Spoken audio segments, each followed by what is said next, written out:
Hello guys, ഞാൻ ഫോട്ടോങ്ങനെ പുതിയ വീട്ടിലെല്ലാം സ്വാഗതം. അപ്പോൾ ഗൈസ്, നിങ്ങൾക്ക് എന്നെ മോൻ കണ്ടാൽ മനസ്സിലാവും, സത്യം പറഞ്ഞാൽ എണീറ്റതേ ഉള്ളൂ. അപ്പോൾ നീ നേരത്തെ തന്നെ വീഡിയോ ചെയ്യാനുള്ള കാരണം വെച്ചാൽ രാവിലെ എണീറ്റ് അവിടെ തന്നെ ഒരുപാട് പേര് ഇങ്ങനെ മെസ്സേജ് അയച്ചുകൊണ്ടിരിക്കുകയാണ്. വാട്സപ്പിൽ ഇതിങ്ങനെ തുരുതുരാ മെസ്സേജ് വന്നുകൊണ്ടിരിക്കുകയാണ്. അപ്പോൾ അവർക്കൊരു സമ്മാനം കിട്ടിക്കൊണ്ടെന്ന് വെച്ചിട്ടാണ് പെട്ടെന്ന് തന്നെ വീഡിയോ ചെയ്യുന്നത്. നിങ്ങൾക്കറിയാം, നമുക്ക് എന്തെങ്കിലും നോട്ടിഫിക്കേഷൻ വന്നു കഴിഞ്ഞാൽ നമുക്ക് വാട്സപ്പ് ഗ്രൂപ്പ് സർവീസും കാര്യങ്ങളൊക്കെ ഉള്ളതുകൊണ്ട് എല്ലാവരും നമുക്കിങ്ങനെ മെസ്സേജ് അയച്ചുകൊണ്ടിരിക്കുക ആ സ്പോട്ടിൽ തന്നെ. അപ്പോൾ നമുക്ക് മനസ്സിലായത് എന്തോ ഒരു പ്രശ്നം ഉണ്ടെന്നുള്ളത്. അപ്പോൾ അങ്ങനെയാണ് നമ്മൾ കയറി നോക്കിയത്. എണീറ്റ് അവിടെ തന്നെ കയറി നോക്കിയ സമയത്ത് ഗൈസ്, നമുക്ക് ഇങ്ങനൊരു മെയിൽ ഇവിടെ വന്നിട്ടുണ്ടാകും. നിങ്ങൾക്ക് എല്ലാവർക്കും ഈ ഒരു മെയിൽ വന്നിട്ടുണ്ടാകും. ഇതാണ് എല്ലാവരും പേടിച്ച് മെസ്സേജ് അയച്ചുകൊണ്ടിരിക്കുന്നത്. സംഭവം അത്യാവശ്യം എന്താ പറയുക, ഇംഗ്ലീഷുമായി ബന്ധപ്പെട്ട് കുറച്ചൊരു ഇതുള്ള ആൾക്കാർക്ക് പെട്ടെന്ന് കാര്യം മനസ്സിലാവും എന്താണുള്ളത്. എന്നാലും സാധാരണക്കാരെ ഒരുപാട് പേര് നമ്മുടെ യൂട്യൂബിനകത്ത് വർക്ക് ചെയ്യുന്ന ആൾക്കാരുണ്ട്. നല്ല രീതിയിൽ സക്സസ് ആയ ആൾക്കാരൊക്കെ ഉണ്ട്, സാധാരണക്കാരായ ആൾക്കാരൊക്കെ. പക്ഷെ അവർക്കൊക്കെ പെട്ടെന്ന് ഇങ്ങോട്ട് ഓടൂല, അതിൻ്റെ ഒരു പ്രശ്നം ഉണ്ടാവും.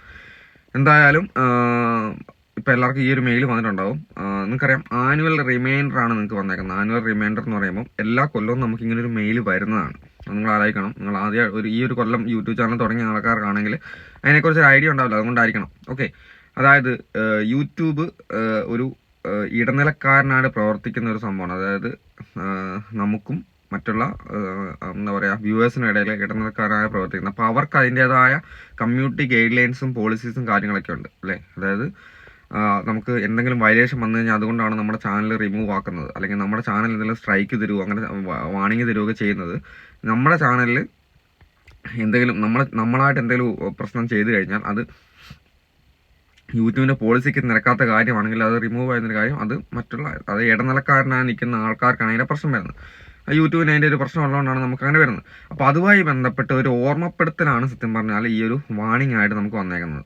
ഓക്കെ, അതായത് യൂട്യൂബിൻ്റെ ഗൈഡ് ലൈൻസ് കാര്യങ്ങളൊക്കെ പോളിസി എന്താ പറയുക ലംഘിക്കാതെ വേണം നിങ്ങൾ വീഡിയോ ചെയ്യാൻ വേണ്ടിയിട്ട്. മുന്നോട്ട് വീഡിയോ ചെയ്യുന്ന സമയത്ത് ഇന്ന കാര്യങ്ങളൊക്കെ നിങ്ങൾ ശ്രദ്ധിക്കണം എന്ന് പറഞ്ഞാണ് നമുക്ക് ഈ ഒരു വാണിംഗ് മെസ്സേജ് മെയിൽ നമുക്ക് വന്നേക്കുന്നത്. ഓക്കെ, അപ്പോൾ ഇത് ആരും പേടിച്ചിട്ട് ഇത് കണ്ടിട്ട് ഒരുപാട് കാരണം നമുക്കറിയാലോ, എല്ലാവർക്കും ഒന്നും കറക്റ്റായിട്ട് കാര്യങ്ങളൊന്നും പെട്ടെന്ന് നോക്കിയിട്ട് മനസ്സിലാക്കാനൊന്നും ഉണ്ടാവില്ല. എല്ലാവരും ടെൻഷൻ അടിക്കും. അത് മാത്രമല്ല, ഇങ്ങനെ ഒരു സംഭവം കമ്മ്യൂണിറ്റി ഗൈഡ് ലൈൻസ് എന്ന് പറഞ്ഞൊരു സംഭവം മെയിൽ വന്നാൽ തന്നെ ചിലപ്പോൾ പെട്ടെന്ന് ആൾക്കാർ ഞെട്ടിത്തെറിച്ചിട്ട് പെട്ടെന്ന് ഇങ്ങോട്ട് വരിക ചെയ്യുക. പെട്ടെന്ന് മുഴുവൻ വായിക്കാനുള്ളൊരു ഇതുപോലെ ഉണ്ട്. കാരണം നമ്മൾ ഒരുപാട് കഷ്ടപ്പെട്ട് ക്രിയേറ്റ് ചെയ്ത ചാനലിനകത്ത് എന്തെങ്കിലും ഒരു വാണിംഗ് മെസ്സേജ് വന്നാൽ തന്നെ പേടിയാണ്. കാരണം നമ്മുടെ ചാനൽ പോവോ എന്തെങ്കിലുമൊക്കെ ഒരു ടെൻഷനാണ്.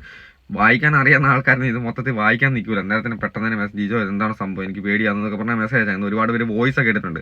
അപ്പോൾ അതൊക്കെ ഞാൻ ഇവിടെ ഇട്ട് കഴിഞ്ഞാൽ അവർക്കൊരു സങ്കടം, അതുകൊണ്ട് ഞാൻ ഇടുന്നില്ല. ഞാൻ സംഭവം നമുക്ക് എന്താ പറയുക, ഇട്ട് കഴിഞ്ഞാൽ നിങ്ങൾക്ക് ചിരിക്കാനുള്ള വക ഉണ്ടാകും. പക്ഷെ നമുക്ക് അങ്ങനെയല്ല, അവരുടെ അന്നേരത്തെ ആ ഒരു പേടി, അതായത് ഈ ഒരു പ്രശ്നത്തിൽ നിങ്ങളുടെ ഒരു പേടിയാണ് നമുക്ക് വോയിസ് ആയിട്ടും നമ്മളെ എന്താ പറയുക, നമ്മളെ വിശ്വസിച്ചിട്ട് നമ്മളെ എന്താ പറയുക ഗുരുവായി കണ്ടിട്ട് വരുന്ന ഒരുപാട് പേരുണ്ട്. അപ്പോൾ അത് നമുക്ക് ഒരുപാട് സന്തോഷമുള്ള കാര്യമാണ്. എന്നാലും ഈ ഒരു സംഭവത്തിൽ നിങ്ങളാരും പേടിക്കേണ്ട കാര്യമില്ല.